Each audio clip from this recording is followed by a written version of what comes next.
ప్రపంచ చమురు జీవనాడిగా పిలిచే హార్ముజ్ జలసంధి చుట్టూ యుద్ధ ఉద్రిక్తతలు పెరుగుతున్నాయి. అమెరికా 3 భారీ యుద్ధ విమాన వాహక నౌకలను గల్ఫ్ ప్రాంతానికి తరలించిన హార్ముజ్ జలసంధి వైపు పూర్తిగా ముందుకు రావడంలో జాగ్రత్తలు తీసుకుంటుంది. కారణం ఇరాన్ సిద్ధం చేసిన ప్రత్యేక సముద్ర వ్యూహం.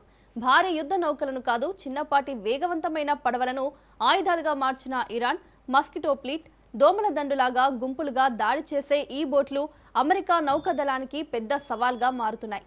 అసలు ఈ ఇరాన్ మస్కిటో వ్యూహం ఏంటి, ఎంత ప్రమాదకరం, ఇప్పుడు చూద్దాం.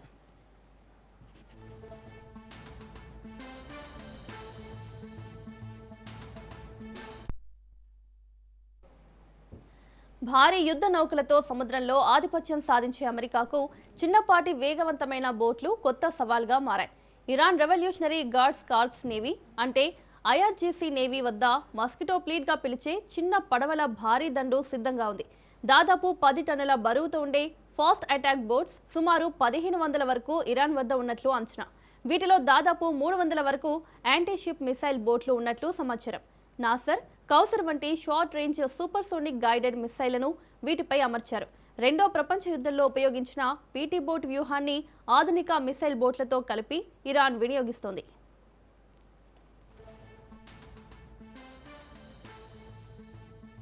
సముద్ర యుద్ధంలో భారీ యుద్ధ నౌకలే విజయం సాధిస్తాయనే భావనను ఇరాన్ వ్యూహం మార్చేస్తుంది. చిన్న బోట్లు గుంపులుగా దాడి చేస్తే అత్యాధునిక రాడార్ వ్యవస్థలు ఉన్న నౌకలకు పెద్ద సమస్యగా మారుతుంది. ఈ చిన్న బోట్లు గంటకు 50 నుంచి 110 నాట్స్ వేగంతో దూసుకుపోతాయి. గుంపులుగా దాడి చేస్తే భారీ యుద్ధ నౌకల టార్గెటింగ్ వ్యవస్థలు ఒకేసారి అన్ని లక్ష్యాలను గుర్తించడం కష్టమవుతుంది.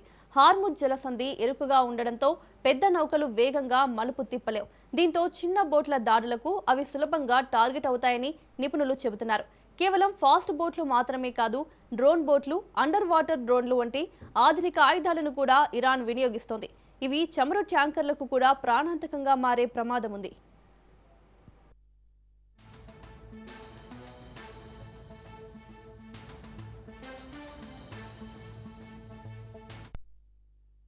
టెహ్రాన్ తయారు చేసిన డ్రోన్ బోట్లు ఇప్పటికే పలు దాడుల్లో ఉపయోగించినట్లు అనుమానాలు ఉన్నాయి.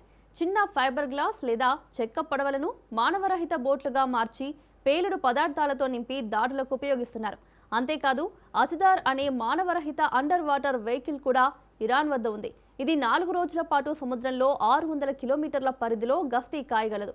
అవసరమైతే నౌకలపై దాడి కూడా చేయగల ఈ యంత్రాన్ని సైలెంట్ కిల్లర్గా పిలుస్తున్నారు. భారీ యుద్ధ నౌకలతోనే సముద్ర యుద్ధం జరుగుతుందనే సూత్రాన్ని ఇరాన్ మస్కిటో వ్యూహం సవాలు చేస్తుంది. చిన్నపాటి బోట్లు, డ్రోన్ దాడులు, అండర్ వాటర్ యంత్రాలతో అమెరికా నౌకాదళాన్ని అలసిపోయేలా చేసే వ్యూహాన్ని ఇరాన్ అమలు చేస్తుంది. దీంతో ప్రపంచ చమురు మార్గమైన హార్ముజ్ జలసంధి భవిష్యత్తు కూడా అంతర్జాతీయ ఆందోళనగా మారుతుంది.